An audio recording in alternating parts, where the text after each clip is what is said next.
use household items to prevent some of these or to control some of them. Our grandmothers were a rich source of information. Our parents knew a little lesser than that, and we know a lot lesser than that. And perhaps our children may never get that heritage. Here at Vishwa, we have people who tell us how to use the household items like curry leaves or neem or lemongrass for what ailments, etc. Similarly, we have talks on art and culture. We would like to have our Indians to be united, be one, be proud of their culture, their heritage. We have a lot of talks where people from various walks of life have come forward and spoken about various buildings, various dance forms, etc. These are two examples I have given. We cover 12 causes like this in our Vishwa talks. As a first step, we want to bring in awareness among the coming generation. Our audience is across the country and sometimes abroad too. We have a rich interactive session after the talk is given by the expert. It's for any person who watches these talks to decide what they want to believe in, what they don't want to believe in, and if they have any clarifications, they're free to ask questions. After this, we want to build the skills of the people of India. Today, India is on the cusp of moving into one of the top countries of the world. But unfortunately, the skills of our people do not match our aspirations. Here at Vishwa, we started out in a small way. We started with computer training. Fortunately for us, Rotary and some people have donated computers to us. We teach 10th class students, inter students and degree students so that when they go for jobs, they don't get rejected. We teach the basics like Excel, Doc, ChatGPT, how to market. The basics we teach because most of them cannot afford computers and they have no access to them. And similarly, we have something called celebrations. Celebrations is celebrating your loved ones on their anniversaries, on their birthdays, on their death anniversaries. You could contribute to any of the causes that Vishwa showcases on its platform vishwa.org. You could, Annadanam for instance. There are a lot of people across the country who, when they go to hospitals, they come up from far off regions and they little money they have, they keep it aside for the treatment of the patient. They sleep on platforms, they hardly eat anything. And we give them food every afternoon on Fridays and it makes a lot of difference. There are similar such fundraisers. Please feel free to celebrate your loved ones with any of these causes. Vishwa's commitment towards zero waste and the long way to go in achieving the goal begins with our material donation drive. Conducted twice a year during Diwali and Ugadi in Hyderabad, this drive collects clothes, books, toys and other used or semi-used items for the underprivileged. Contributions from over 615 plus families have benefited around 2,800 individuals, providing essential items and support, bringing hope and dignity to them. Through these efforts, we transform the waste of some into the treasure of others, promoting sustainability and community welfare.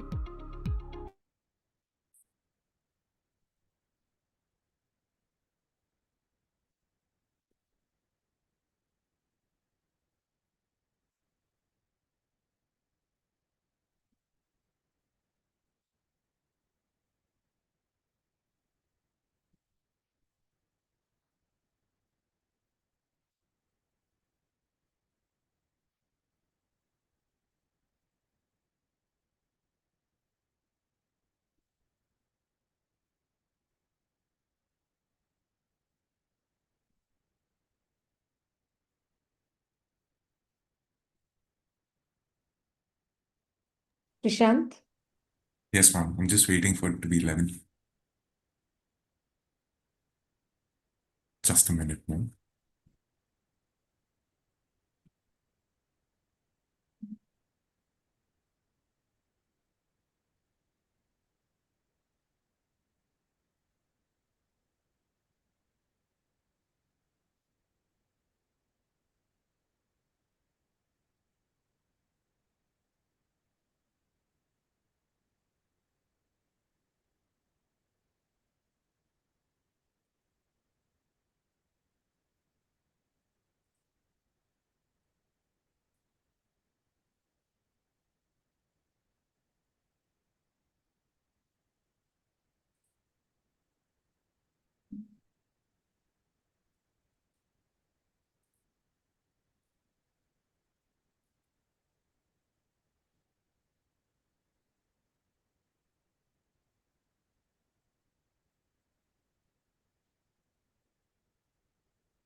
Good morning.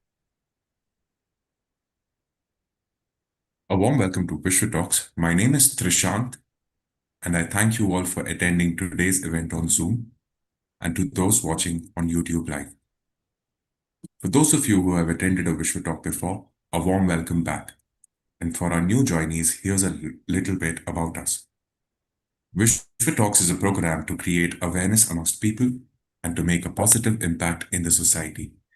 Here we invite experts to discuss and explore diverse opinions, perspectives, various issues, problems, and their solutions on various fields, including art and culture, healthcare, environment, education, and many more.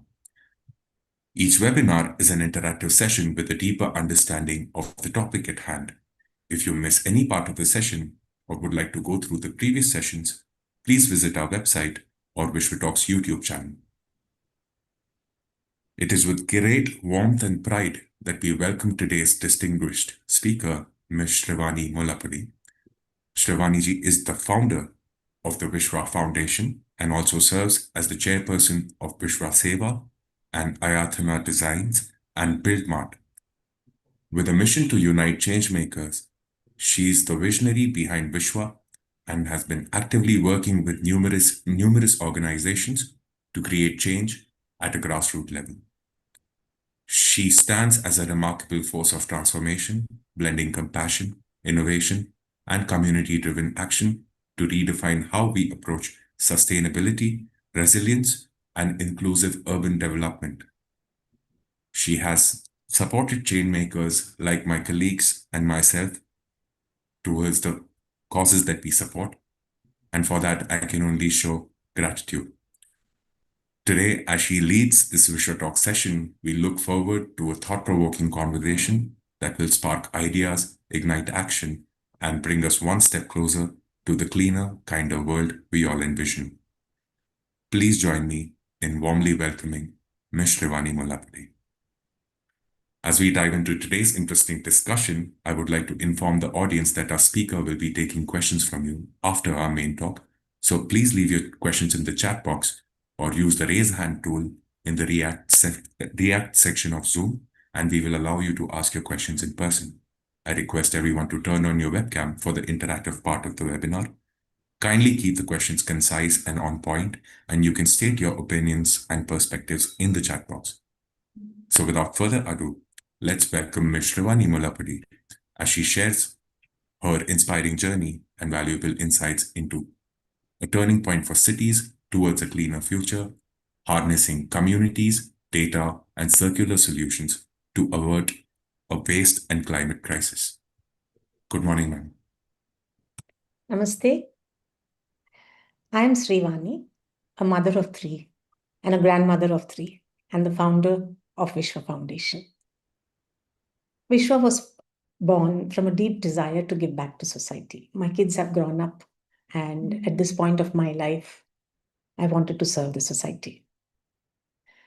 Vishwa has grown into a place, a civic platform for champions, for youth empowerment, for awareness, for humanitarian support, for food, education, or essential resources. We do twice a year, we take old stuff and give it back to people who need. We do Vishwa Talks every Saturday, which is in 12 different causes to build a lot of awareness at ground level. I'm a BCom graduate, and after my children left home, I pursued my MBA at IMD Switzerland, a decision that ignited my vision for meaningful work.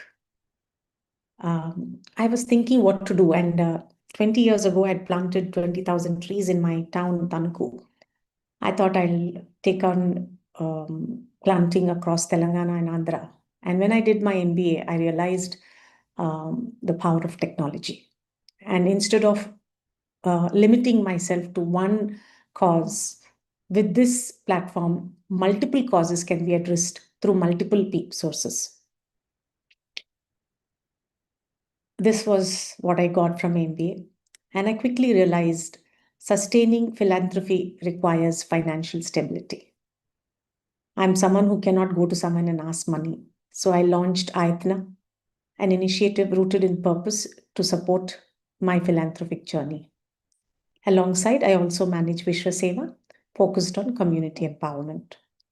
The Zero Waste initiative came from a simple yet powerful belief that we don't inherit this earth from our ancestors, we borrow it from our children. The drive behind this mission is not just environmental, it's deeply personal and spiritual. It's not intentional, it's just I feel God using me as a resource to make it happen. I want to leave behind a planet where my children and my grandchildren and yours can thrive in health, dignity, and harmony with nature. Earth is one of a kind of a planet. Next slide. There is no other planet that we know with a stable, self-regulating life support system. Its climate, its water, its atmosphere, and biodiversity make it possible.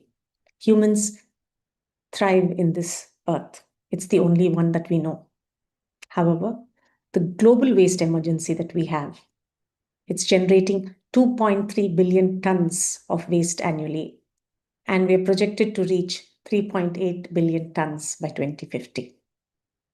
The systematic impact on the air, on water, on soil, air through greenhouse gases, and fine particle matter.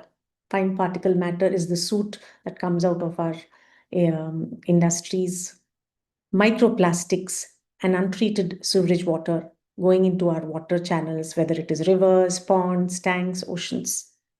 Extra nitrogen coming out through fertilizers into our soils, or the microplastics that are entering into our soils. This is disrupting the Earth's natural system, like carbon cycling and species migration. I have a question to the participants. What is your opinion about zero waste? What do you think is zero waste? Please put the poll.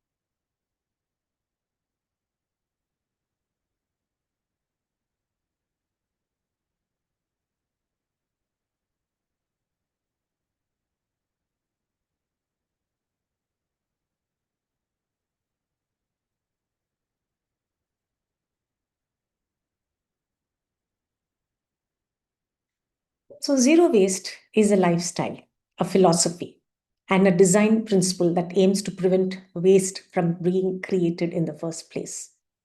Each of us, are we giving out 1 kilogram of waste in a day into the municipal box outside our homes?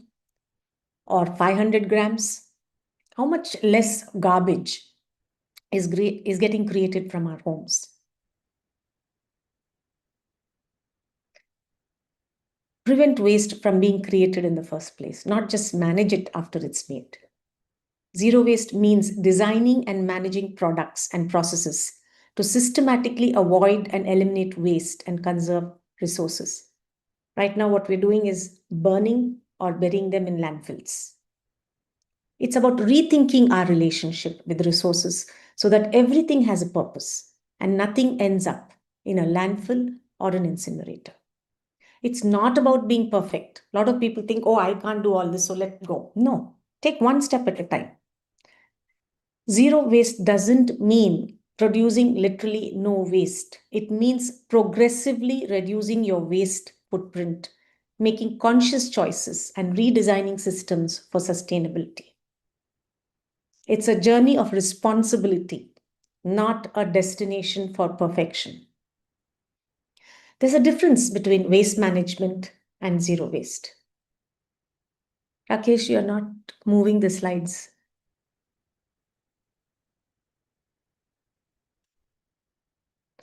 The 5 R's. Refuse. Say no to things we don't need.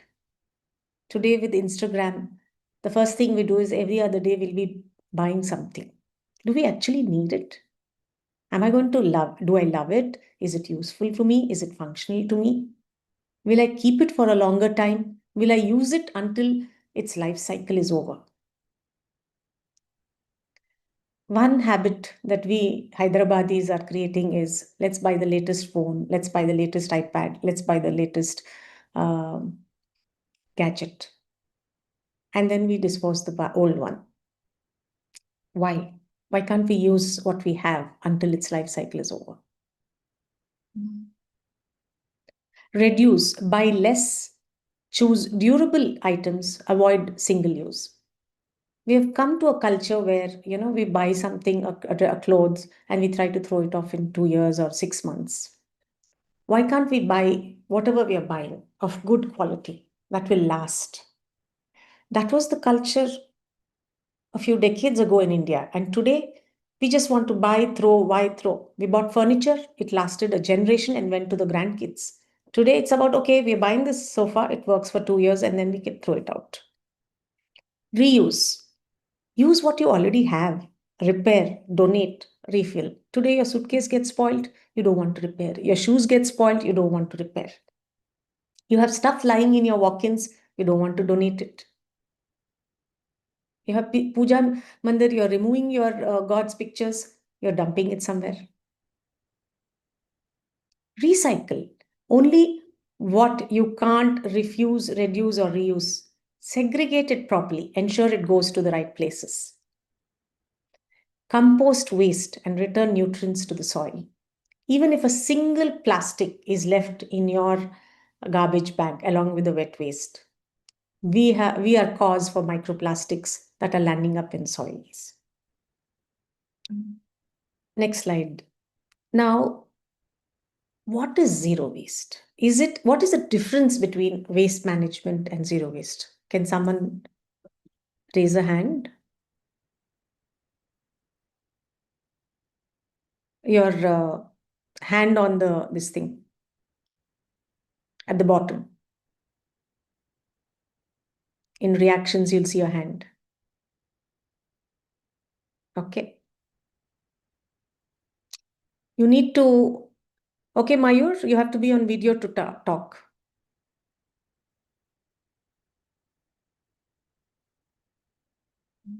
What is the difference between waste management and zero waste? Good morning, very good morning to everyone. I'm Mayur Shah. I have my own firm, Green Trading, Total Innovation. And 30 seconds. Yes, I'm in Vadodara. So, waste management is like how you manage the entire waste management cycle. That's what we say a circular economy, 360-degree, from collecting the waste from one location. There is a transport, then it goes back to the dumping zone, then it gets recycled over there and it gets utilized. Zero waste, as ma'am explained, it's like, the redesign, reuse it, reduction, and it should be an environment friendly. So that's exactly.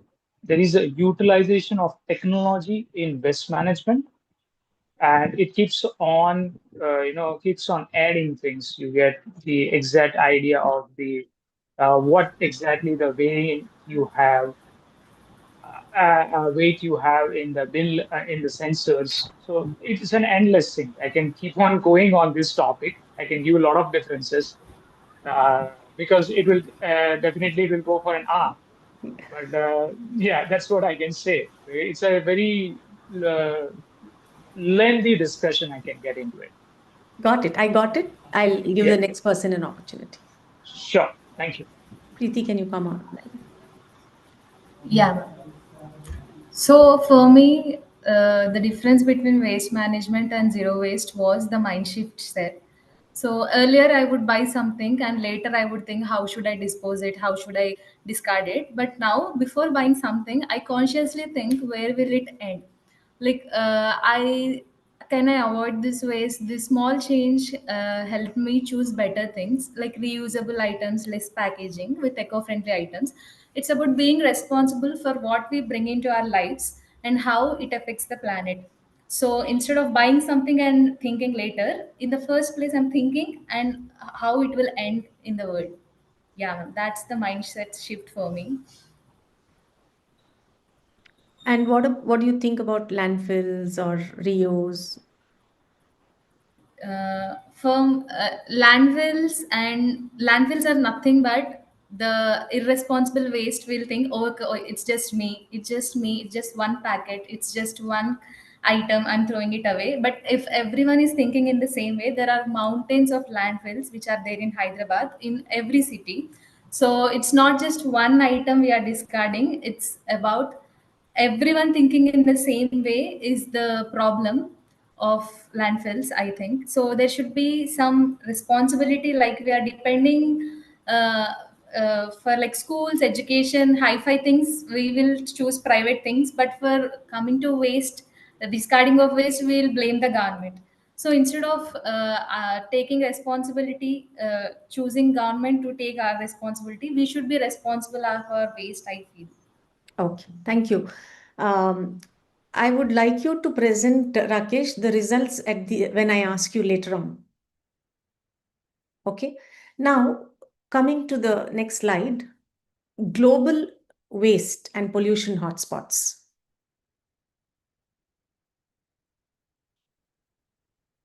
Next slide, please. So if you see, there is air, there is soils, there is water, there's plastics that we are creating, there is municipal solids, industrial mining, textile and fashion waste, e-waste, construction waste, biomedical waste, healthcare, radioactive waste, agriculture waste. At Vishwa Talks, we have covered e-waste, we've covered textile and fashion waste, and we've covered municipal solid waste. We've also covered other wastes. There are some which we haven't yet covered, like industrial and construction and biomedical too, and radioactive. Rakesh, please put the links of the past place in the chat box of the talks that we have already covered. So in the interest of time, I will let you all watch the other things for these ways. So coming to air,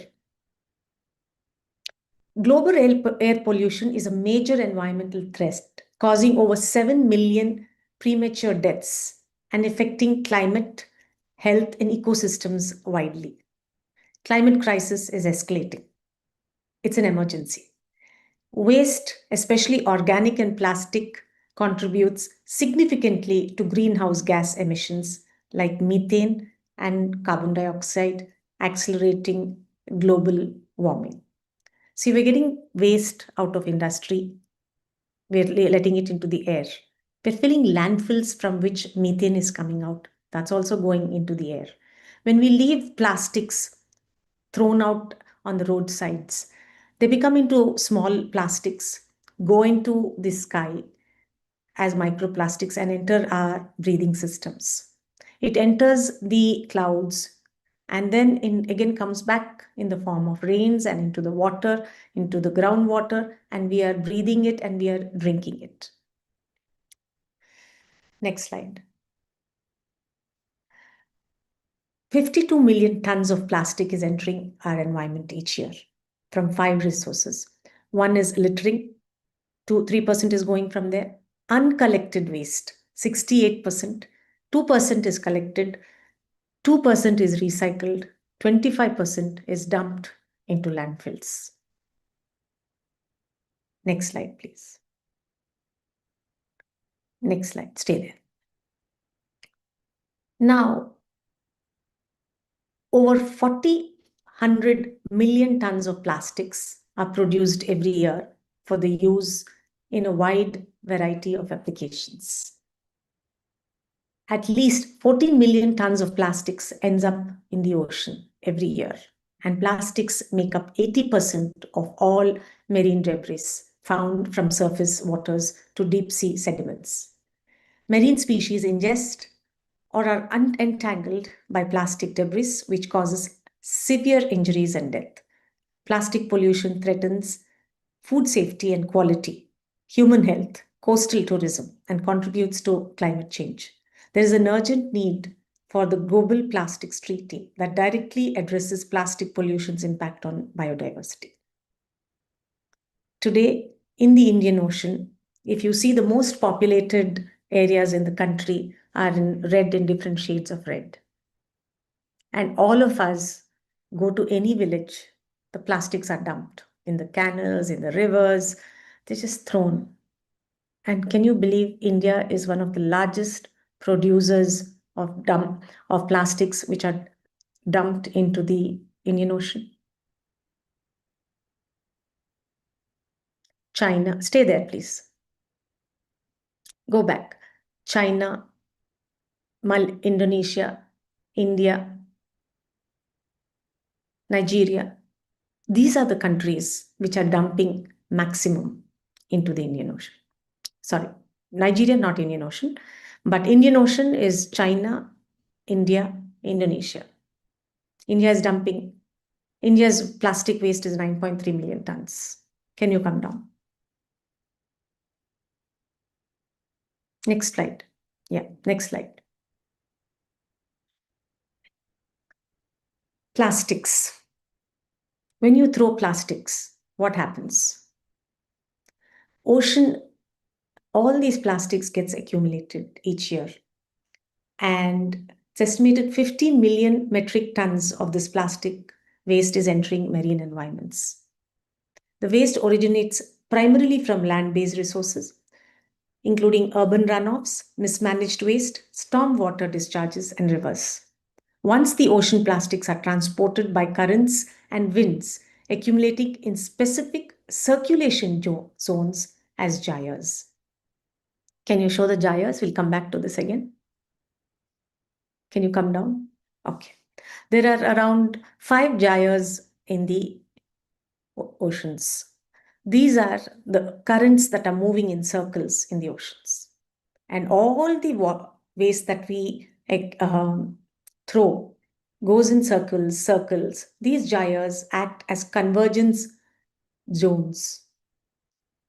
These are rotating currents. These 5 major ones globally accumulate floating plastic. Over time, this debris breaks down into microplastics through UV exposure and wave action, but it does not biodegrade. These particles are now found throughout the water column, from the surface to the deep sea. So when water goes, if you take a section of water, it's just all that after the gyre comes, it gets accumulated and then it goes right to the bottom of this ocean.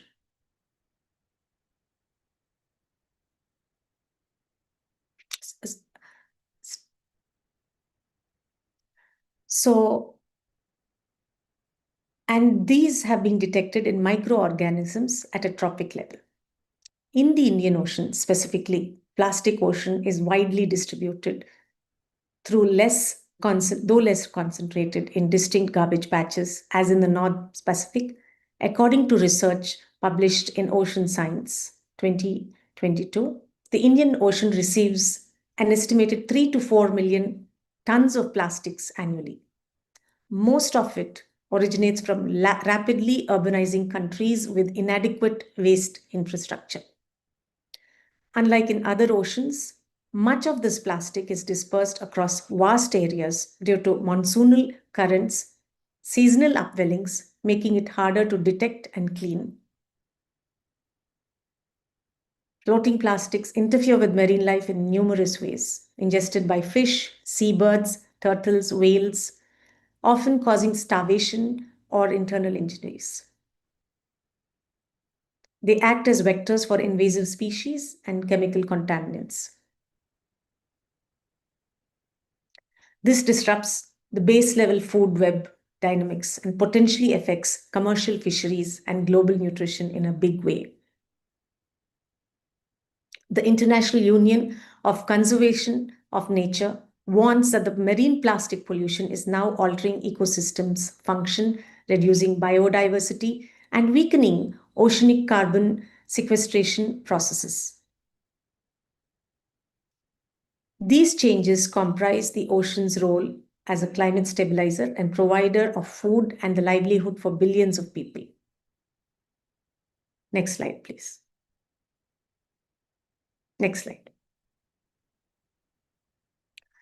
Now, this is a Excel sheet I'm providing. It'll be in the chat box where we are getting this information. The statistics are provided. You can take them. In these 2 slides, we've covered the 5 pollution areas in our country. Can you put fine particle matter slide, please? Next. Yes. High exposure levels. India's average fine particle matter level is 50.6, 10 times the WHO limit, leading to 1.5 million premature deaths annually and reducing life expectancy by over 5 years. Health and climate impact through fine particle matter causes respiratory, cardiovascular, and cognitive issues, contributing to atmospheric brown clouds, solar dimming, and glacial melt. The National Clean Air Program targets a 40% reduction in fine particle matter in 131 cities by 2026, supported by a new 9,300 crore Clean Air Fund launched in 2024. Next. Greenhouse gases. India emits 2.6 gigatons of carbon dioxide equivalent in 2019, with 75% from the energy sector. Key greenhouse gases include carbon dioxide, methane, and nitrous oxide. These emissions contribute to heat waves, shifting disease patterns, reducing crop yields, extreme rainfall, and ocean acidification. India's nationally determined contributions target 50% non-fossil electricity by 2030 and net zero emissions by 2070, supported by the Perform, Achieve, Trade scheme. Next slide, please. Next slide, please. Single-use plastics. India banned 19 types of single-use plastics in July 2022, yet enforcement is weak. Although the Plastic Waste Management 2019 amendment rules, which are amended in 2020, effective from July 1, 2022, prohibits the manufacture, import, stocking, distribution, sale, and use of identified single-use plastic items. A quick question, please answer in your chat boxes. How many of you all are still seeing single-use plastics around you?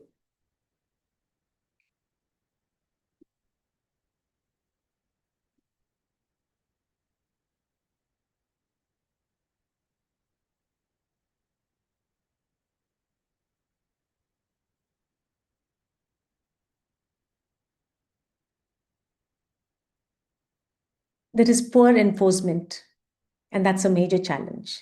What do we need to do? Awareness. When citizens get together and we go to the Chief Secretary of the Chief Minister and said, why, or the Environmental Secretary, why is this not being implemented? How many raids have you done? Have you gone to the Plastic Association, Manufacturing Association? Have you verified how many industries around or factories around our location are still manufacturing? Is there any citizen group which is putting this pressure? I remember I'd gone to Pragati Nagar in Hyderabad on the outskirts. As long as it was a municipality, a village, Sarpanch used to go all around and ensure no plastics are sold in any school, any shops. The minute it has gone into municipality, plastics have come back. Instead of progressing, we are degressing. Next slide, please. untreated sewage and urban water. India generates over 72 million liters of sewage daily, but only 28% is treated, allowing 52,000 million liters of raw sewage to pollute rivers, lakes, and groundwater every day. The contamination spreads waterborne diseases like cholera and diarrhea, promotes antimicrobial resistance, and causes ecological damage.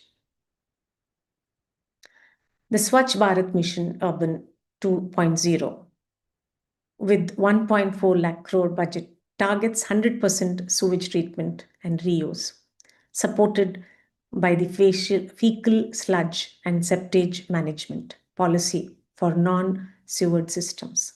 A quick question to the participants. Which is the closest tank around your homes? Go back, please. Which is the closest tank around your homes?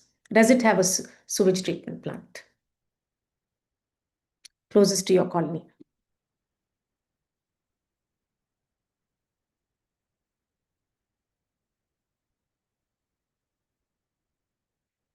Name the tank closest to your home. Does it have a sewage treatment?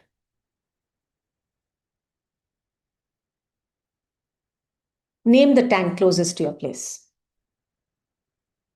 Water pond, lake, whatever. Yes, 10 kilometers radius.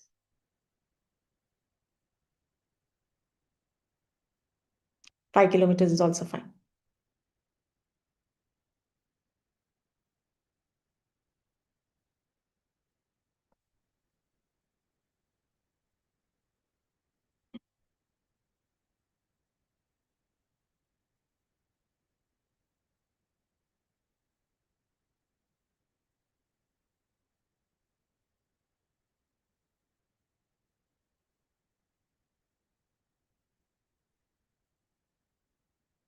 Okay. Next slide, please. Landfills. 45% of municipal solid waste in low and middle income countries is biodegradable. Landfills consume vast land meant for farming, housing, or nature. Growing cities force landfill expansion to eco-sensitive or poor areas, causing injustice. Today, we just dump. It's very easy for us when we throw garbage out of our homes to not segregate and put wet waste along with plastics. Where does it go? It goes to your treatment plants. But do we have treatment plants which actually can segregate it? What kind of treatment plants that we have that can segregate? All they do is sieve it.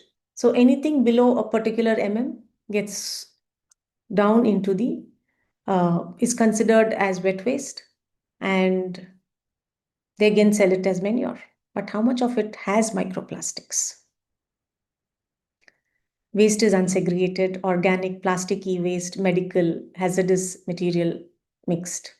Organic waste decomposes without oxygen, emitting methane, plus accelerates climate change. Plastics, microplastics, leach toxins like phthalates and bisphenols into soil and groundwater. Leachate from landfills contains heavy metals and pathogens polluting water and biodiversity. We might think, oh, we put it, it's over. We've thrown the garbage out of our house, we're done. But do we know that the dump which the municipality is using, that is going through the ground, into the soils around and back to us through water and our own soil. It may be 10 kilometers away, but it's coming back to us. Methane, hydrogen sulfide are causing respiratory issues. Fires release toxic smokes and particles. Unstable mounds may collapse, causing landslides. Landfills reflect a linear system. We need a circular model. Reducing landfill waste is key to a cleaner, safer, and more resilient future. The excess reactive nitrogen that is coming out, primarily through the overuse of synthetic fertilizers and nitrogen oxides, emitted from agriculture and vehicles. India's agriculture soil emits 70% of the country's nitrogen oxides emissions, largely driven by excess use of urea, whose consumption has quadrupled since 1990. We bought in the Green Revolution. An entire generation of farmers have forgotten what natural farming is. The only thing the present generation knows is, okay, let's do tus. The minute there is an insect, let's kill it. Is it beneficial to the farm? Is it not beneficial to the farm? They have no clue. Soil, okay. Is the soil rich in carbon, deficient in nitrogen? Does it need potassium? No clue. Just buy, you're doing a 1 acre of paddy, just buy fertilizer, dump it into it. No soil test done, nothing.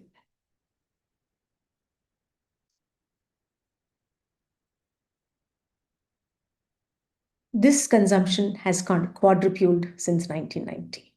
The nitrogen overloads lead to soil acidification, killing beneficial microorganisms and affecting crop health. It's also causing biodiversity loss, depleting native plant species and pollinators, and contributing to the formation of coastal marine dead zones. On a planetary level, nitrogen oxides released from excess nitrogen is a greenhouse gas 300 times more potent than carbon dioxide over a 100-year period, making nitrogen mismanagement a major contributor to climate change. Are we aware that we are in a generation that is, if we don't correct, the entire coming generations are going to have the topsoil filled with microplastics?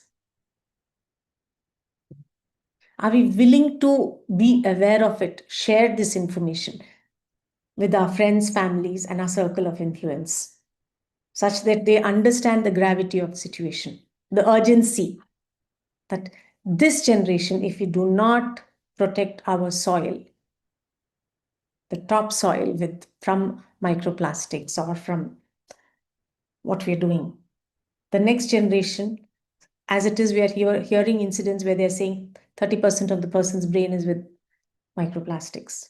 Are we willing to let our children and their children have microplastics in their bodies? Or are we going to get the gravity of the situation of soil? Next slide, please. As I already said, I'm not covering all wastes. I'm covering a few of them. Can anyone guess where this is? Go back, please. Go back to the previous slide. Can anyone guess where this construction waste is? Please put it in the chat box.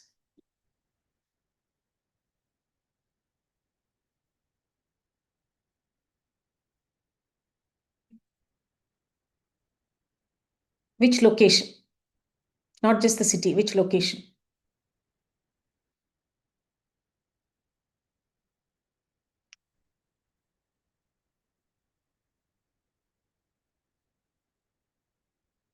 Yes, it's near Aeronorbit Mall.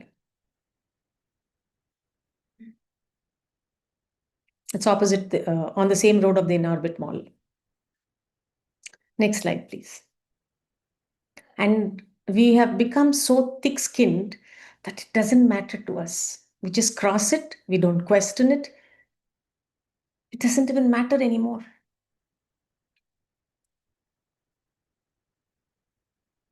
Next slide, please. So as already said, we've covered air, plastic, municipal solid waste, e-waste in previous talks, construction waste. Next slide. Data transparency. Why does it matter? Transparent data helps track waste generation, segregation, recycling rates, and policy impact in real time. Today, does anybody know what is the actual figure of waste that is being created in their towns or cities? And where is the source of that figure? Can someone put it on the chat box? In their city, in their town, what is the figure coming? Where is this figure coming? Not at a pan-India level. in their city or in their town.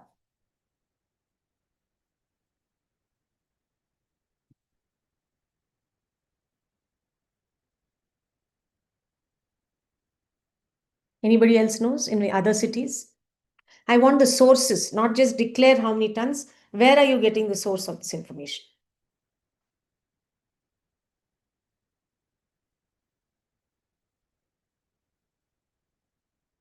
If you know, say yes, we know. If you don't know, say no, there is no such record declaring in the municipal commissioners or the municipalities.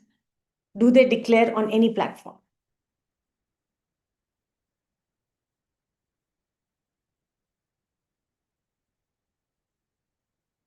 Is there any source of information other than newspapers? Does the municipality declare what is the waste that is being coming out?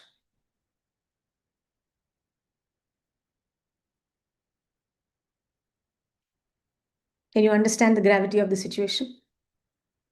If you don't know where the problem is, how will you address it?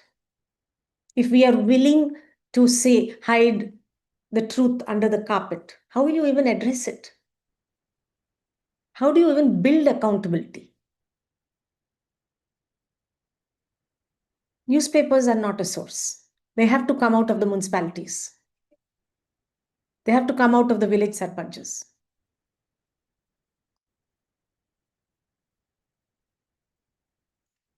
Public access to waste data holds municipalities, businesses, and citizens accountable for their roles in waste creation and management. It's extremely important that the waste that is getting collected should be published, and this has to become mandatory. This will enable accurate data, will empower policymakers, startups, communities to develop targeted zero waste solutions.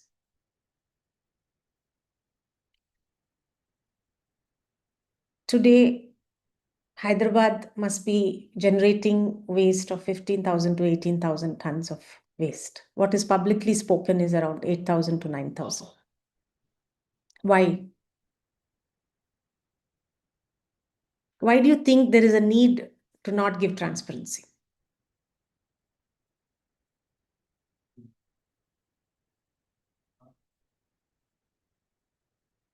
What is the, Mr. Paul or Ms. Paul, what is the figure that you have got?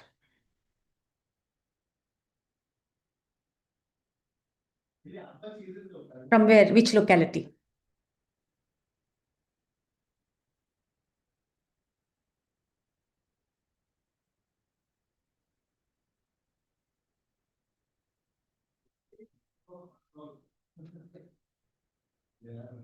Our municipalities are rich. However,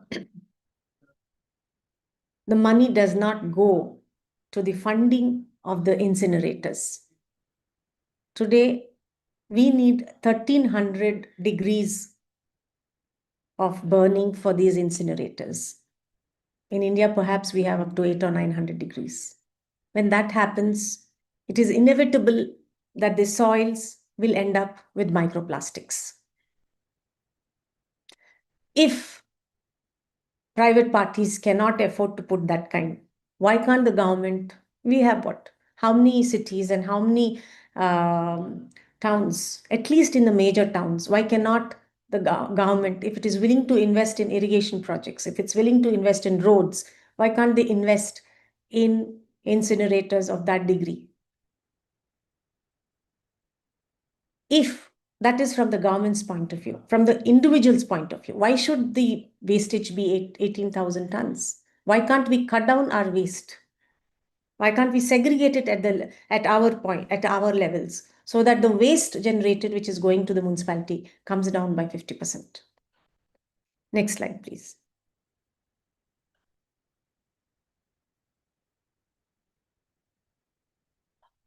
Zero waste matters now. Our futures are at risk. Global waste is to rise by 70% by 2050. Landfills, ocean plastics, toxic air threatens climate, health, and food security. Plastics are found in our blood, lungs, placenta, breast milk. Zero waste is our only hope. Cutting pollution at the source. Next slide, please.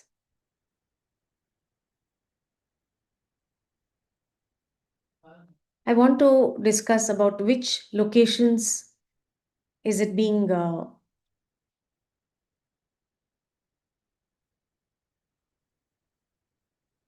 practiced.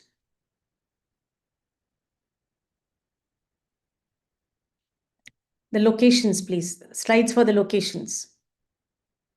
Rakesh.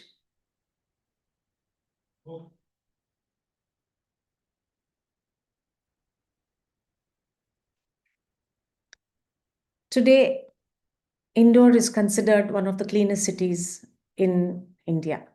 100% source segregation.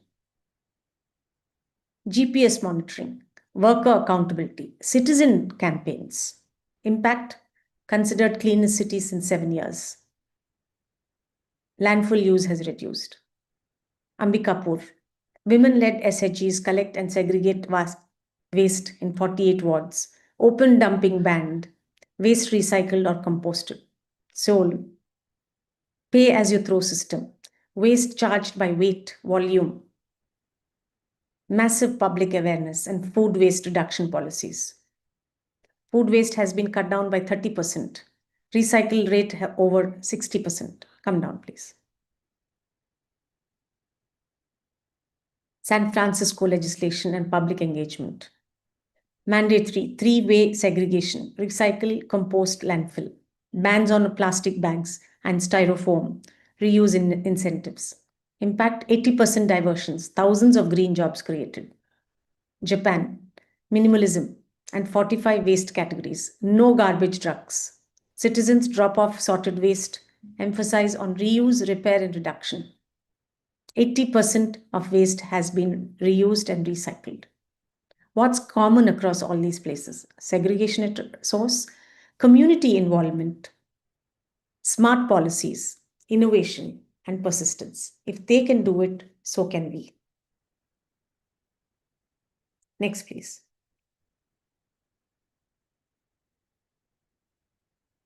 Can you go to why zero waste matter? Okay, that's done. To what a zero waste system looks like.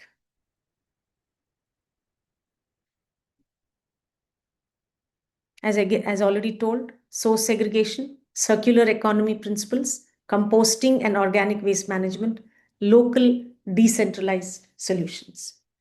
There is no way, even if you privatize it, and if you have one dump yard, they will say we are sending 10 trucks to the dump yard. But what will go is only one truck. There is an immediate necessity to decentralize waste solutions. Every 3 square kilometers should separate its wet waste and its recyclable waste.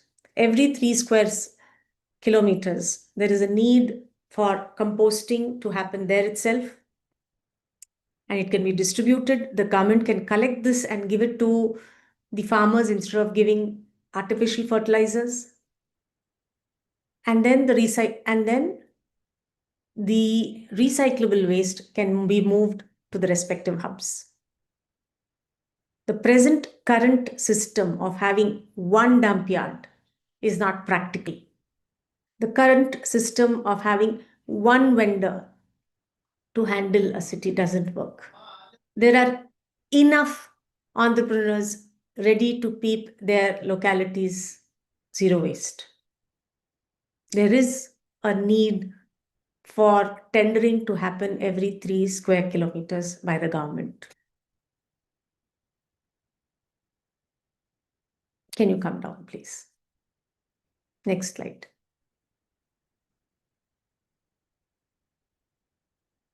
At Vishwa, what we are doing is we're conducting workshops to create awareness. We're spending on creating awareness through social channels.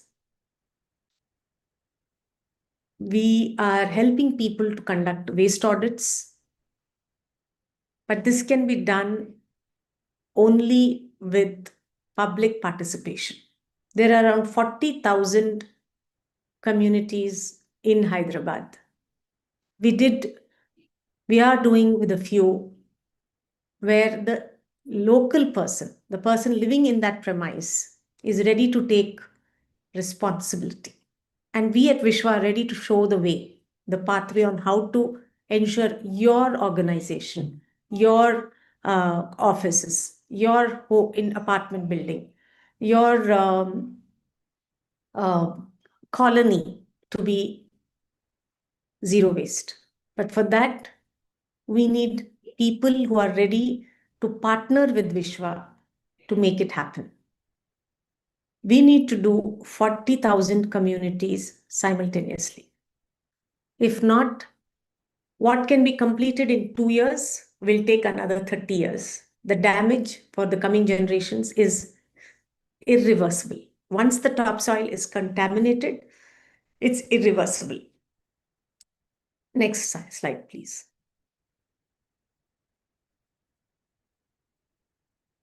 What are the steps everyone can take?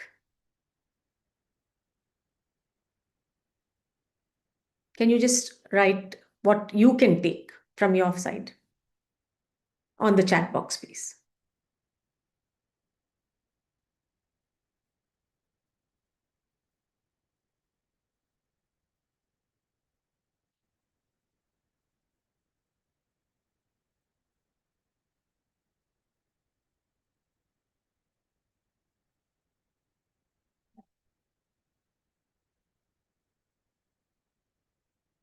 Challenges and myths. Next slide, please. Zero waste is too hard. Start small, segregate at home, carry a cloth bag, say no to disposables. Everything you notice around you in your personal space, in your homes, take one step at a time. Recycling is enough. Truth, recycling cannot handle our overconsumption. Most plastic gets downcycled or landfilled. Reduce and reuse are more powerful than recycle. One person cannot make a difference. Truth. Every movement began with one person. Indoor became clean because people joined in. Your habits inspire others. Change is contagious. Your effort multiplies. Waste begins with you. Do not think that I cannot overnight become zero waste. Don't work towards perfection. Work with one step at a time. Join together in your forums to bring in data transparency. Join together to support, invest in startups and social enterprises supporting environmental issues. Co-create with your communities, with your NGOs around, with your informal workers, institutions, industry. Share ownership. We are at that cusp. Our generation has to reverse this. Vishwa is working only in Hyderabad. It's quite an expensive thing. We don't charge people for workshops. Yes, and there is a lot of reading material provided. You can have a look at it. With this, I close my talk. Thank you so much for being patient.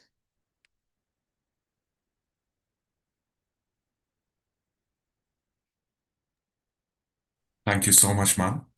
That was a really nice presentation. And that was a whole lot of data you've given to our participants. Before we move on to the Q&A, I'd like the participants, I would request the participants to answer a set of poll questions that we're going to project on your screen. Kindly address to it within a minute or two.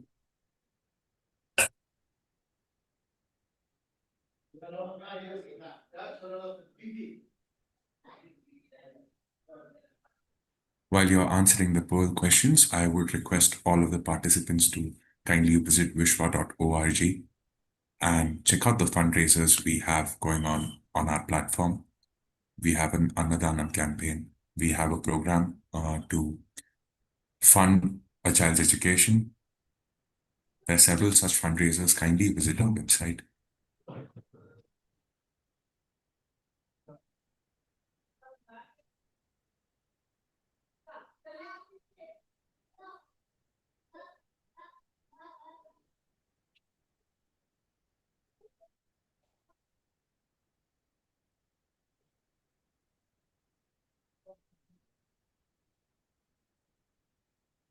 A big thanks to everyone who's here today. Your presence and participation means a lot to us, and it makes this webinar a success.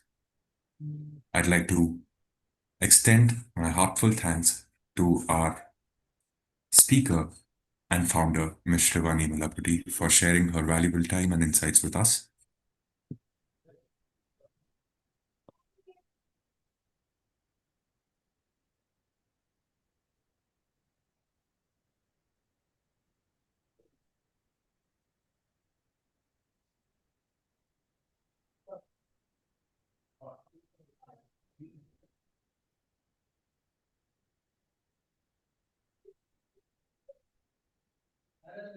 We've got about 16% people who already registered for the Zero Waste program.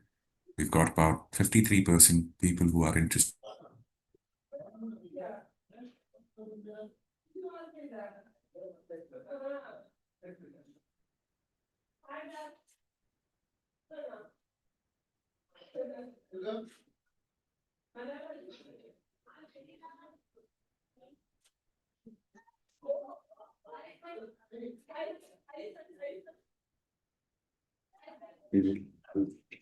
I think there's some next issues.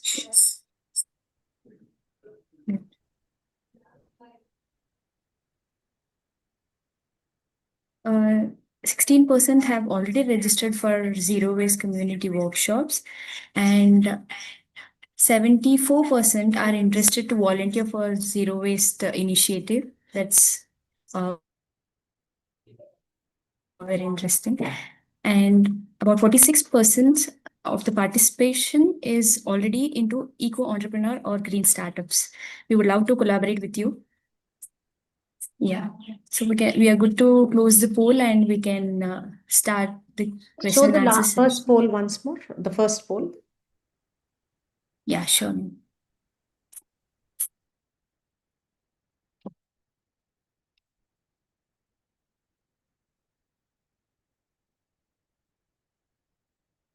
Okay. You can talk about the upcoming talks and then go into questions.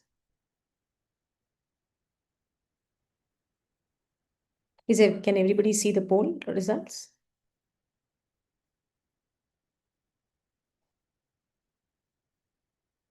Radhika, can you read out the poll results?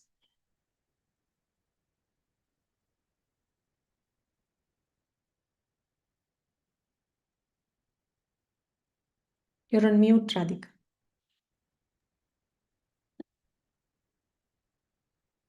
What do you think this means?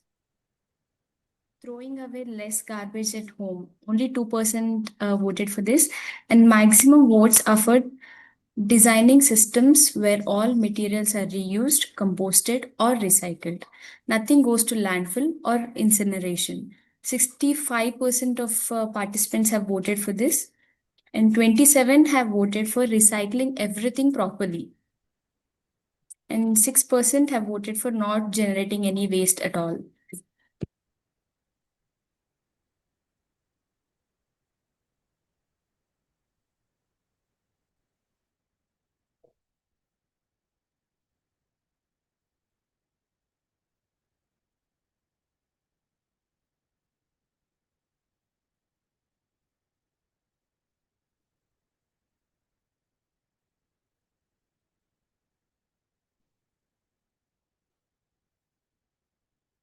Okay.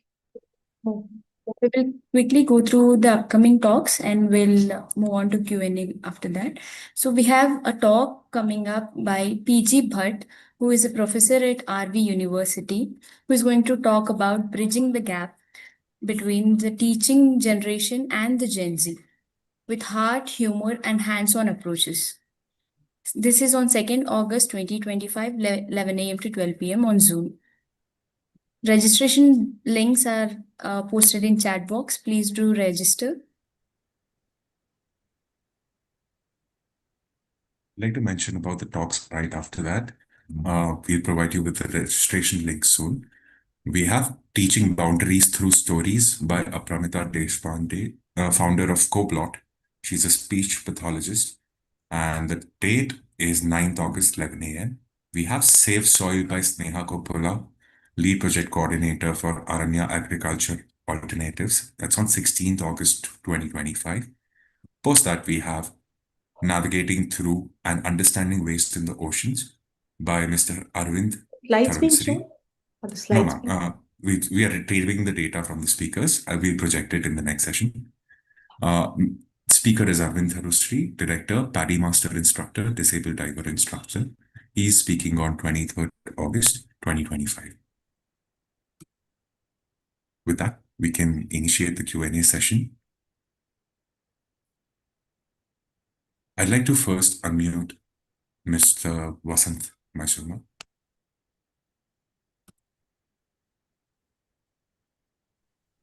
Just a moment, sir. Yes, sir. You're audible. Namaste, Shivani ji. It was a very innovative way of teaching people how not to create waste. Good informative show, agreed. But one thing is, so long as human beings are there on this earth, waste continues to be generated. Because we are all made of earth, waste, dust, and we will go to dust at the end of the day. In between, what remains is earth, which is a constant. So best thing for us is to utilize whatever resources are there on earth judiciously without wasting and without creating waste. Best thing for us is to return the waste to the person who gave you. The sixth R you can have. That is recycle, reuse, all those things, plus return, because he has the person who has given you has made profit out of it, and he has to take the responsibility of disposing it also. Let's make him also responsible. So as a former member of NERM Committee on Solid Waste Management in Mysore, I have presented a number of solutions, problems and solutions. I will send it across to you later. If you can just give me your email ID. And then whatever you have suggested, I have also suggested earlier. I have suggested grassroots level disposal of waste generated by the citizens. They must know when their house has to be clean, neat, and good enough. They should also think that the city is also their home and consider it as a home and keep it clean, not to throw it everywhere, any kind of waste. So ward-wise waste we had suggested. Now they are doing zone-wise waste. So there are 65 wards in Mysore. So we have 9 zones. 9 zones are being managed with one each segregation.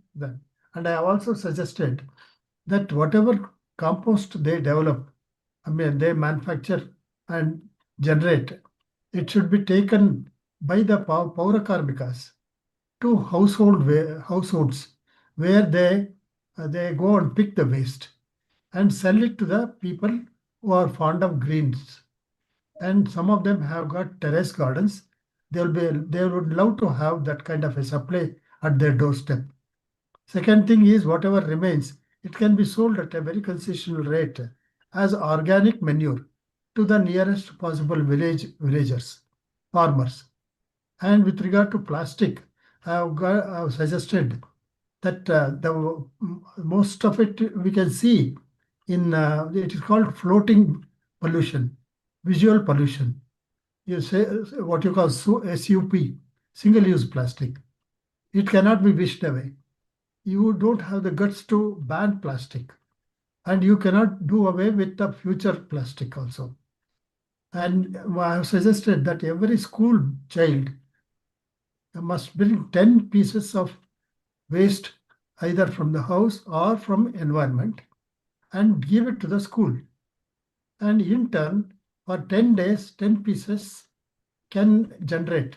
Supposing there are 1,000 schools, supposing there are 200 each children in the school. If they bring it like that, we can arrest within 10 days 2 crores of plastic that is floating in the air. That way, if you just do it every month, you will be able to maximum, you can just arrest the floating population. And with regard to e-waste, it's whatever, it also contains rare earths. Nowadays, rare earth is becoming rare. Your question, because with a lot of people waiting, you have to ask your question. My question, I'm giving you answers. Sorry. No, last, just say, these things are possible to do. E-waste, whatever rare earth is got, I mean, recycle, reuse or whatever, and reuse. And you can just get whatever remains, just pound it, make it into big bits and pieces, and then convert it into bricks, e-bricks. Mix it with bitumen, sand, and other cement. And also you have hollow blocks for construction purpose. Sir, Inside that, we have you to can limit just our dump. questions. The reason being, we want more people to listen to you. Okay. If you drag it, the number of people who will drop out of the call will be more. Oh my, sorry. Thank you. Yes. Thank you so much, Thank you, sir. Vasant Kumar Garu. You are an inspiration. The kind of work you're doing is what probably 1 million people in India should be doing. So stay strong, keep going. I'm 83, no problem. Still. And Thank do you so much, send sir. a mail to me with all that you just said. Yes, I'll do that. And with the references also. And one last thing I want to say. Yeah. Due to gale force, there are 4 trees that had fallen in Kukrali, in CBD. It's a very rare thing that a city can expect. There, what we did was we didn't want to let the people cart it away. So we requested for crowdsourcing. And we got about 40, 50 of us got together. We dug up very near to the fallen place only. That is within the Mysore University premises. And we got aloe vera, neem powder, all those things we had put with organic manure, and we replanted all these four trees. And it is more than 2.5 months now. Tomorrow we are celebrating on 27th. We are celebrating Vrukshotsav. That is, all of us who are responsible. They have very nicely come up and sprouted. And it's a wonderful thing to see them. So we are celebrating Vrukshotsav. There are thousands of trees are being felled. And for tobacco also, for curing, every day they are killing more trees. These things will have to be tackled by people. The government servants, government people are there to make money. By hook or crook, they will get the money. But people will suffer. Future generation, as you have rightly said, we have borrowed resources from the future generation. We have got one runam. Okay, thank you. Namaste. Thank you, sir. And thank you for joining us, sir. A lot of enthusiasts have requested for your contact details in the chat box. Kindly share it with them in the direct messages. Thank you so much for joining us. I'd like to now unmute Mr. Shmuel so that he can ask his question. Hello, sir. Thank you very much. Thank you very much. You hear me? Yes. Yes, we can hear you. Okay. a very interesting and insightful presentation. And I want to ask you next question. How ideas of reduction waste pollution, how ideas of zero waste can support resolution problems of poverty and social inequality and support improvement social being. I'll repeat the question. How zero waste will practicing zero waste. How zero waste can support improvement social well-being and resolution problem of poverty. I'll explain that. Today, all of us do not know where the waste that we throw out in the garbage bin outside our homes are going. They're going to dump yards. Who's living around the dump yards? Who's segregating that waste? It is the social unprivileged. They are the first receivers of the impact that we're doing. We throw a glass bottle which is broken. We don't follow the basic thing that is needed because we're not aware.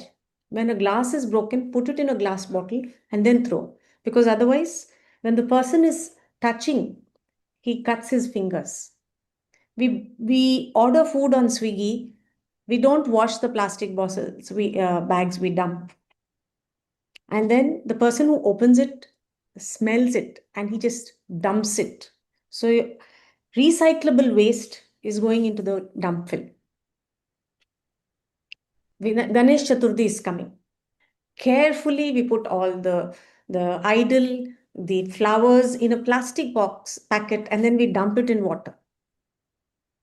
So all this is going to hit all of us and even the socially underprivileged. If Mr. Vajpayee could start the Golden Quadrilateral and make a difference to the country, if so many airports can be built to develop the country, why cannot every tank, pond, river where untreated sewage water is going have an STP plant? Why cannot even the localities of the underprivileged have segregatable boxes and picking up?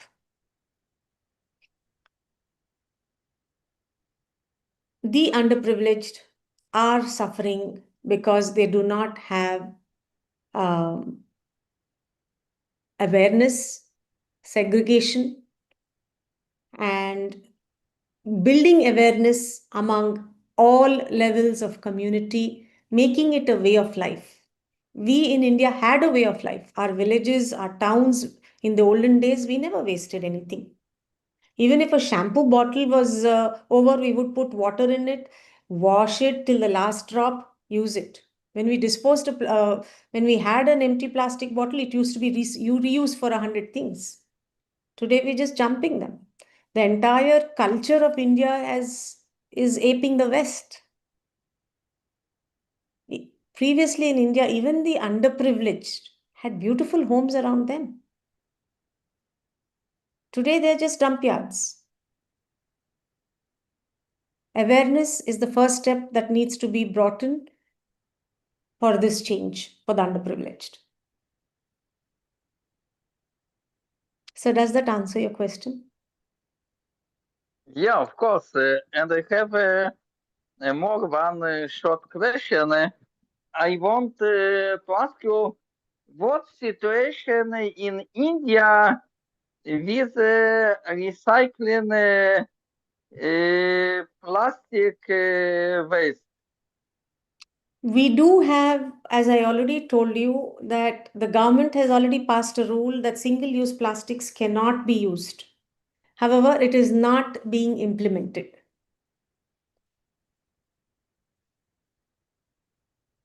Thank you very There much. is no citizen level demand for its implementation. Yeah. Thank you very much. Thank you, Mr. Shmuel. I'd like to now unmute Mr. Himanshu Tilwankar for the next question. Thank you. Actually, it's not a question. Basically, again, I'm a professional environmental engineer and from Indore only. I'm basically from Indore, presently in Gurgaon.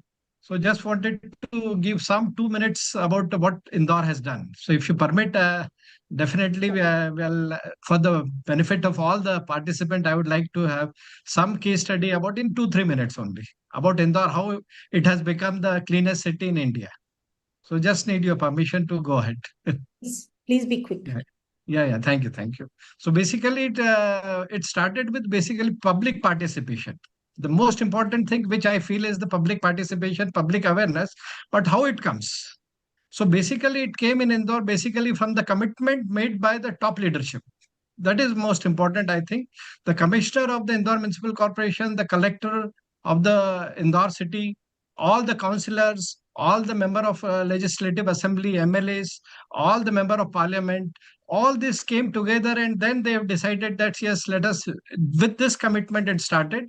Then they were actually all these people contacted Resident Welfare Association, Office Association. Then they contacted schools, colleges, and all institutes, and basically they motivated all these people basically. So it started with the commitment from the top leadership, and then public awareness was accordingly generated, and the people cooperated with that. So that was the basic reason. And then basically we at the moment we are doing segregation. Segregation is very important. So segregation of the waste is very important. And Indore is the only city which is segregating into, instead of 3, we are segregating into 6 components. That is the basic thing that we are doing. So first thing is dry waste, wet waste, hazardous waste, sanitary napkin waste, and recyclable waste. So many things that we are doing it into different components. Then it goes to the MRF facility. We are having one of the best MRF facility in India, that is robotic material recovery facility. That is called MRF. And from MRF, we are converting this dry waste. Wet waste is going to the compost plant, and also some of the wet waste which can be converted into CNG, bio-CNG. We have a bio-CNG plant also. So all the food waste is going to the bio-CNG plant and converting it into gas, and that gas is running the public transport in Indore. 20 city buses are running on this waste only. And secondly, this dry waste. Dry waste is going to one of the most modern MRF, material recovery facility, and we are converting into 20 components. Like each and every component is separated. Like rubber is separated, plastic is separated, leather is separated, textile is separated, tin is separated, glass is separated. So many things are separated, and each and everything is sellable. They have got very good rack picker. They have formed an association, and they have involved all the rack pickers, which were unofficially in. So they have involved it officially. The Indore has involved the city who has involved every rack picker, and they are now all municipal corporation employees. So like that involvement of each and everybody, NGOs were involved, everybody was involved. And then finally, the landfill, which was there since last 20 years, completely it was biomined. And now you can see that there is no landfill, 0 landfill is there, and everything has been converted into a beautiful garden. That is completely all that has been, whatever the waste was lying since decades together, has been converted into various waste to wealth, basically. Converted into, say, RDF. RDF is basically a sort of fuel that is burnt by a cement plant. Now that is being taken by cement plant. Even for road making, it is being used. And for landfilling, for this low-lying areas filling also, it has been used. So many things it has been done. And then it has become a sort of zero waste city, you can say.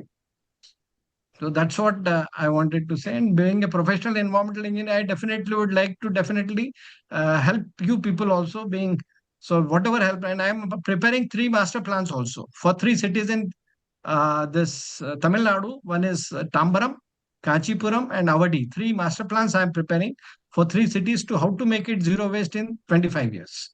So if you need any type of help, I will be very happy to help you out. Sir, Thank you.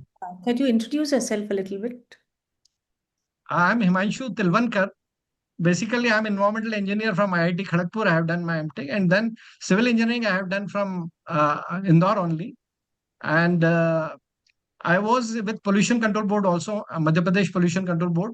But presently, I'm after taking my voluntary retirement from Pollution Control Board. I'm doing my own consultancy. I'm involved with number of corporate groups to whom I am providing environmental consultancy, and I am also involved with one of the leading environmental consultant, that is Void Solutions in Gurgaon, and plus number of corporate I am providing the consultancy. So Sure. whatever help you need from me, I'll be very happy, because I like to help the people who are really very much interested in doing something for the social cause. Sure. Thank you. So much for your volunteering to help us, our organization, to work better. Thank you. Thank you, Himanshu sir, so much for joining us and taking time for giving your insights. I have shared my email ID with you in a direct message. Kindly share your contact details with me and we'll stay connected. Yeah, definitely. Thank you, sir. Thank you.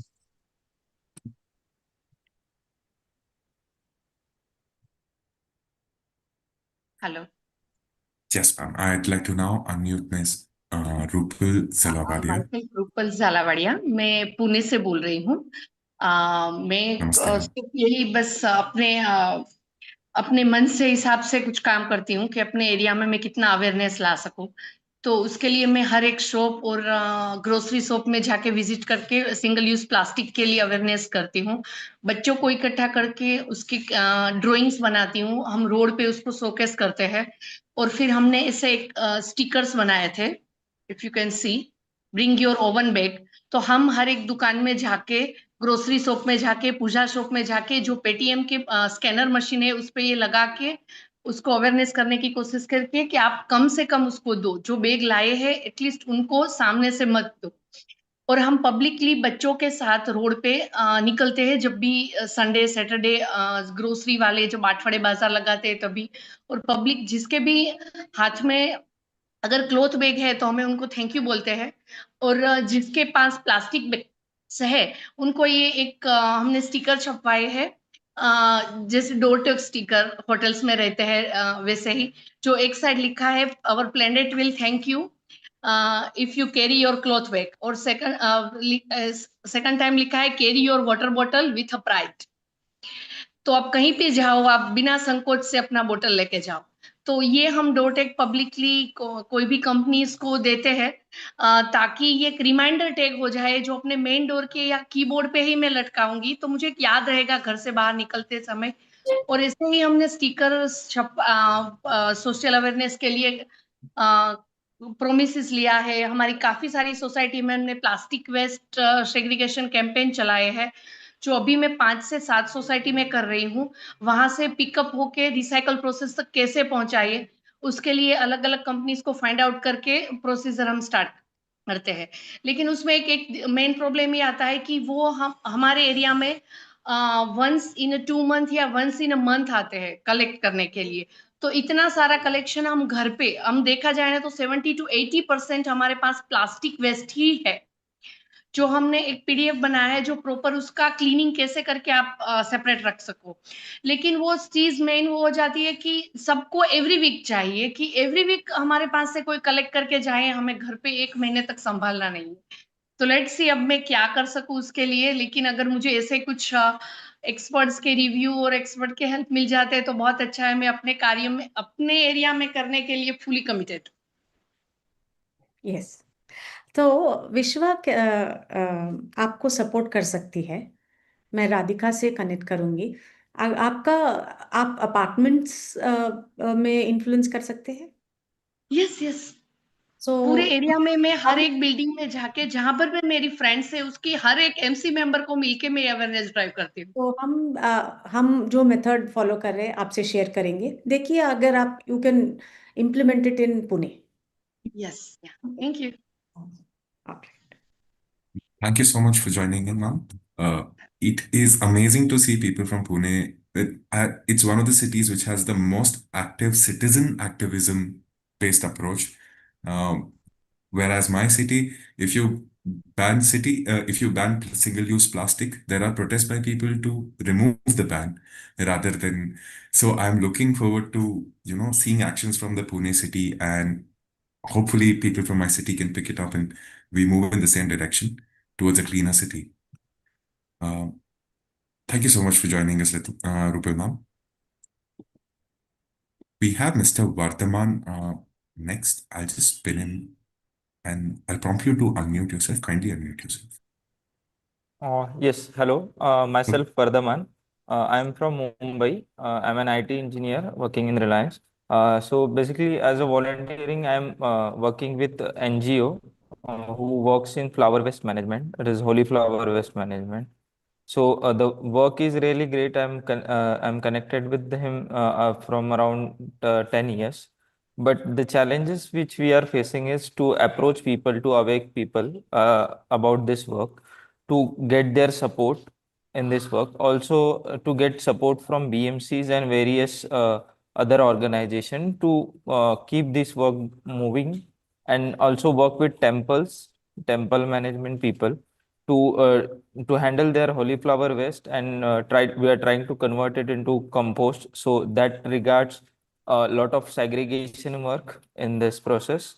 And after that, site work is major. So for that, the land required for the composting. And also there are many other products which can be converted Nirmalya, or that is holy flower waste, into various products like agarbatti, incense sticks and all. So this is the major waste getting generated in Mumbai.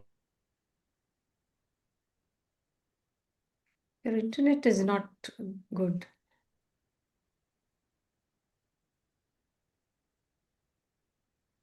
Your internet is not functioning. Trishant? Yes, ma'am. I'll prompt Read you out to. any questions if you have any, and then I'll answer those. Ma'am, one of the questions that's commonly asked is, how do we go about banning single-use plastics? Sure. We already have single-use plastics to be banned by the government. The law applies.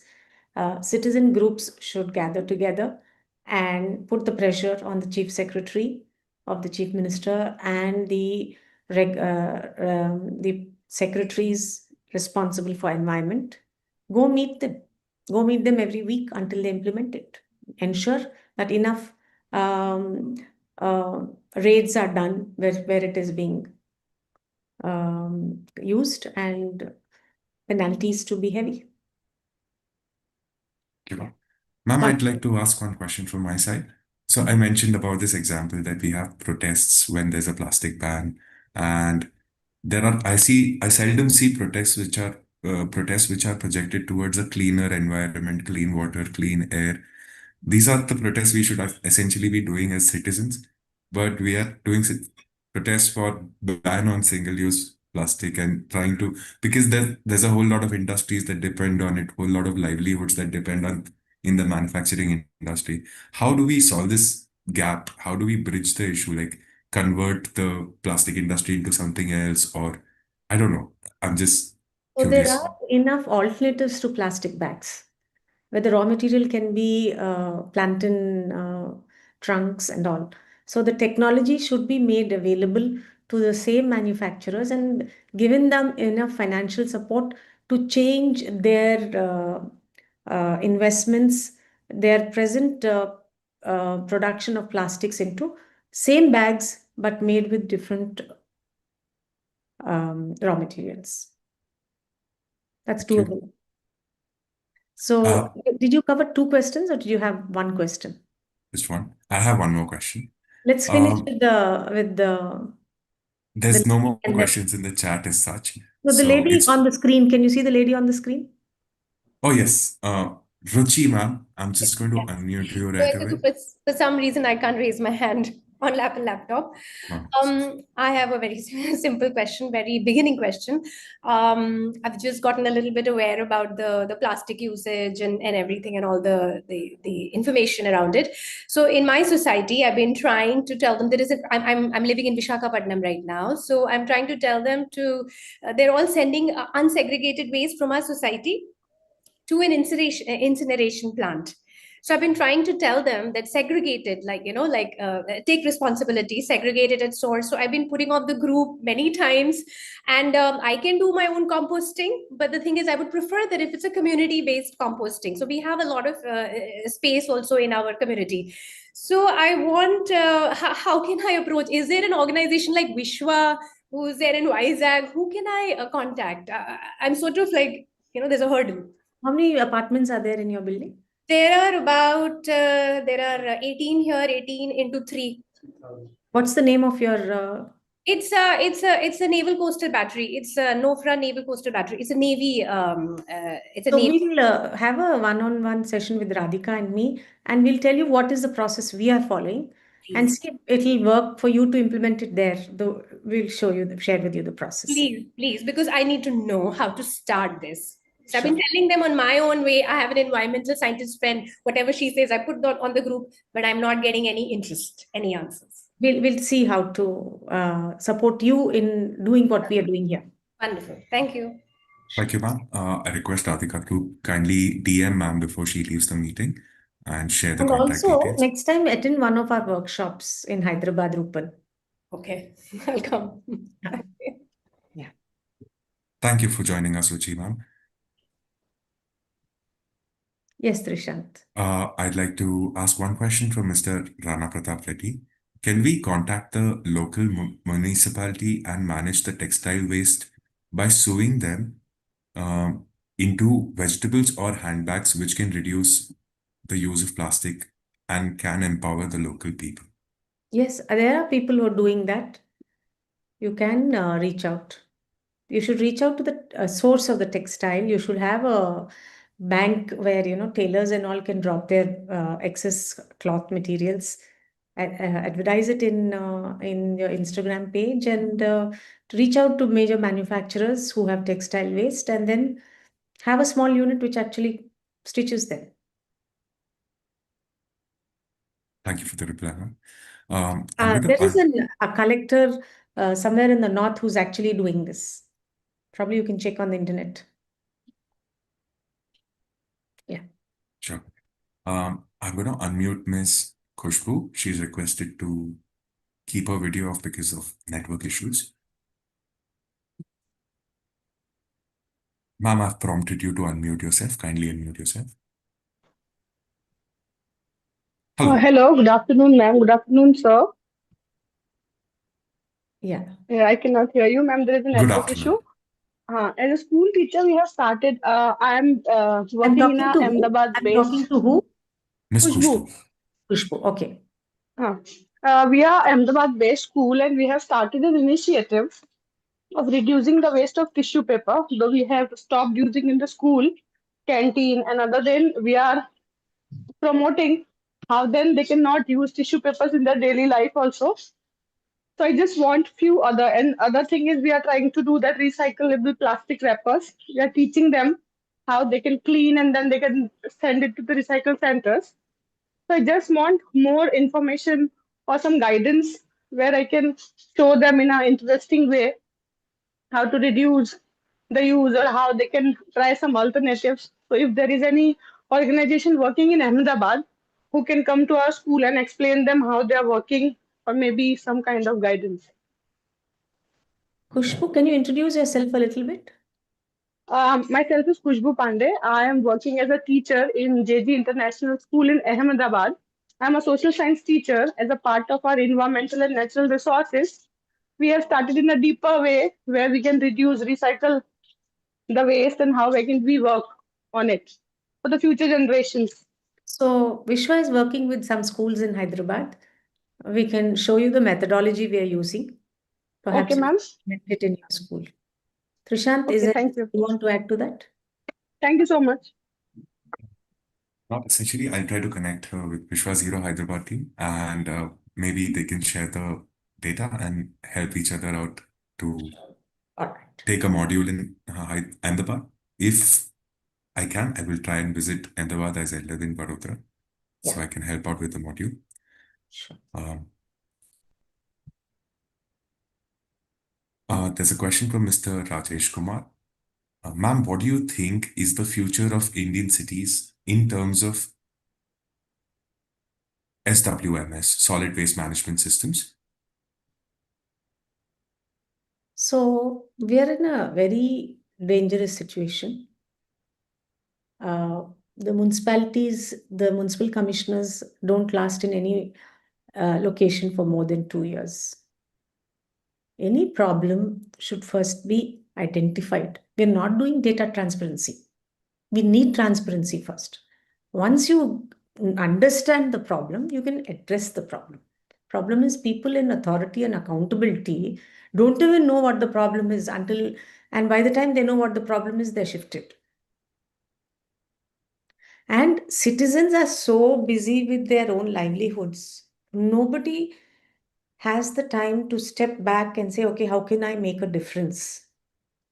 There was a time in India where we had the 4 stages of life. The first stage, be a student. Second stage, be a family man. Third stage, give back to society. Today, how many of us actually are following this and giving back to society? If in every town, every village, every municipality, if one person who's crossed 50 years says, my children have grown up and are independent, now I want to give back to my municipality, takes that area. Vishwa is there to show them the pathway, how to go about it. But today, we are in a grave situation.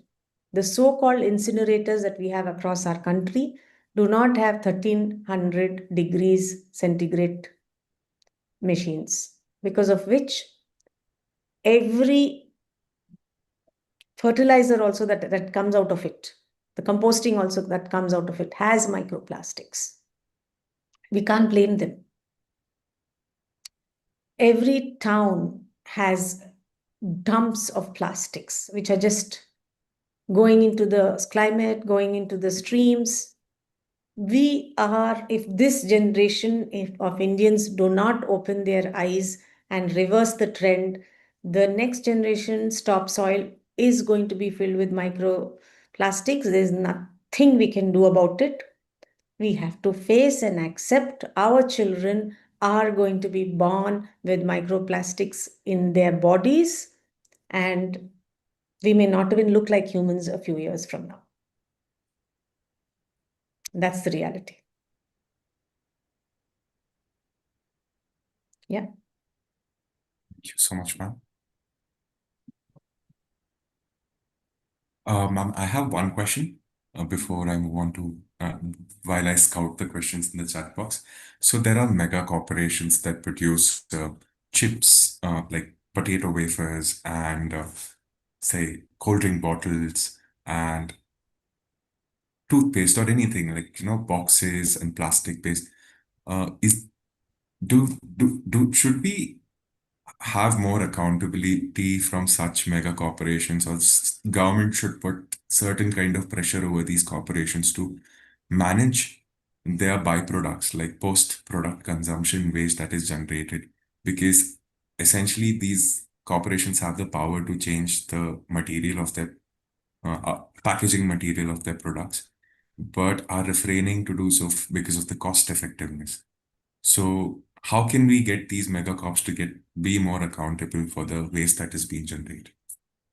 Are we strengthening our leadership to withstand this lobby? Who are these manufacturers? Who owns these major corporations? Are they owned by Indians? Do we support our leadership to take strong actions?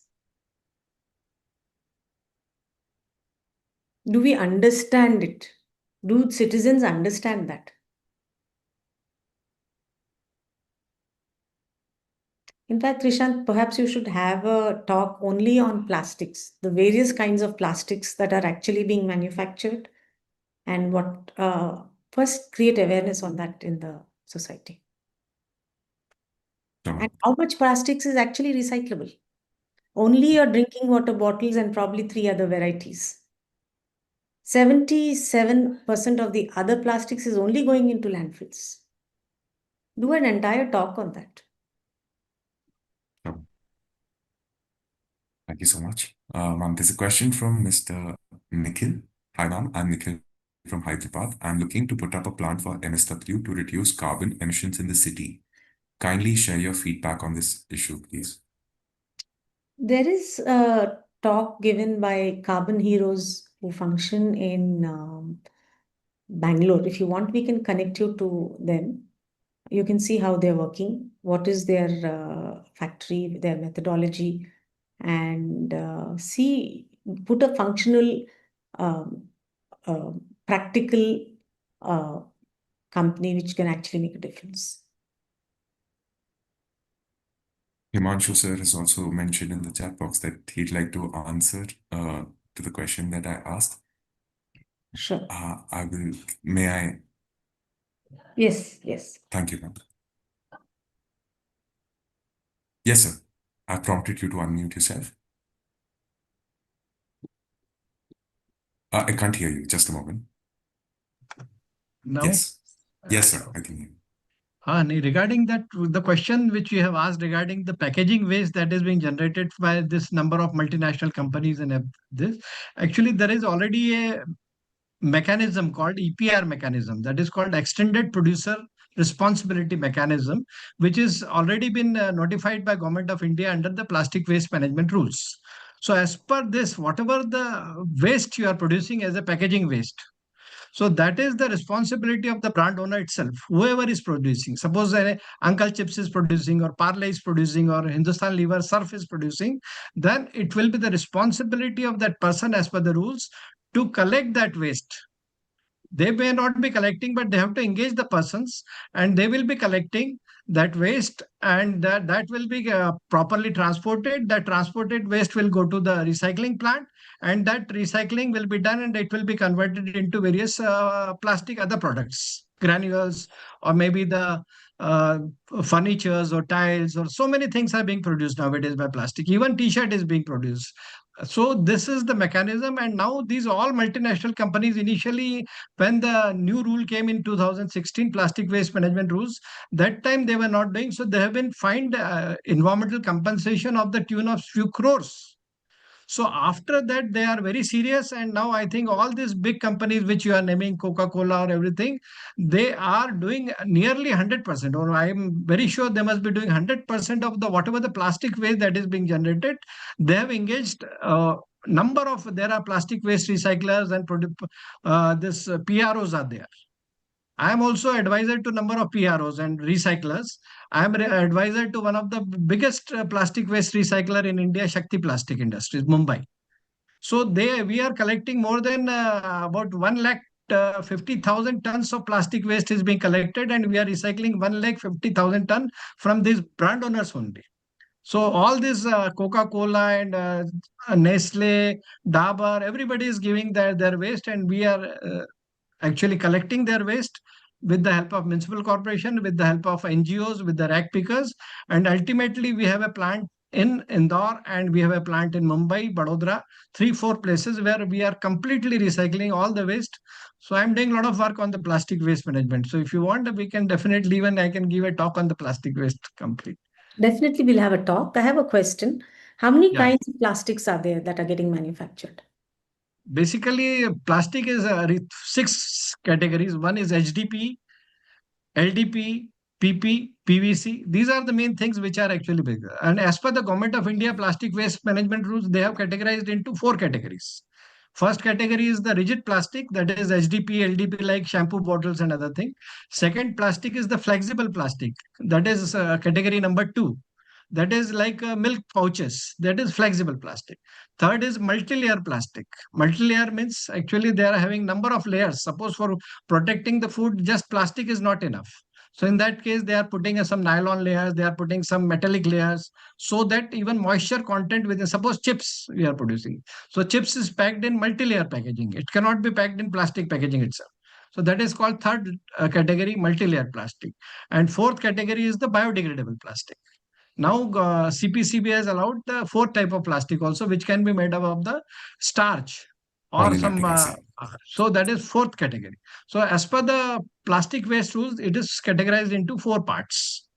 Otherwise, technically, it is divided into 6 or 7 parts: HDPE, LDPE, PVC, PP, styrofoam, all ABB. These are all various types of. Out of these 7 plastic. kinds of plastics, how many are Yes. recyclable? Maybe four are recyclable. Okay. How much quantity is actually coming out of these 7, and how much is going to recycling? How much is getting into the atmosphere or land dumps? Nowadays, actually, as per if you see the CPCB website, each and every data is given on the CPCB portal. If there is a EPR portal. So if you see, I think it is nearly 40% of the plastic waste is being recycled, because now a lot of environmental compensation and penalty has been imposed on these brand owners. So now they are very serious. And I am of the opinion that nearly 40% of the plastic is being recycled. And some is definitely going into this. And even 10 to 20% is going to waste to energy plant also. Because there are some plastic which is contaminated. So what they do, it is very difficult to recycle that contaminated plastics. In that case, what they do, they take it to the waste to energy plants. There are very few waste to energy plants in India. Mostly they are located in Delhi only, or some other cities also. Jaipur is also there. But that contaminated plastic is going to either cement plants or waste to energy plants. We should definitely But do a more detailed talk on this, sir. Yes, yes. I will connect with you, Himanshu sir, to Yeah. do a talk in the future. And I've shared the cpcb.nic.in website for anybody who wants to check out the details about their own cities, solid waste management and pollution control. Thank you so much for joining us, Himanshu sir. Thank you.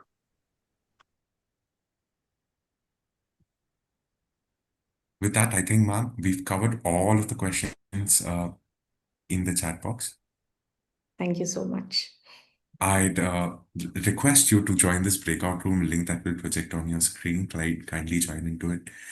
With anybody who's missed any part of this session, I'm going to share our YouTube video link so that you can go through the session once again and reach out to us for any queries.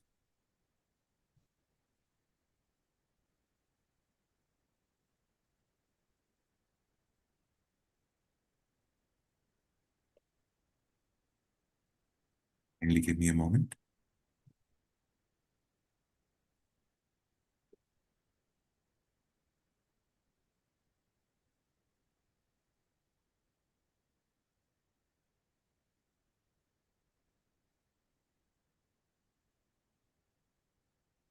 I request everyone to check out this YouTube link in case you've missed any part of the session. I'm mentioning my email.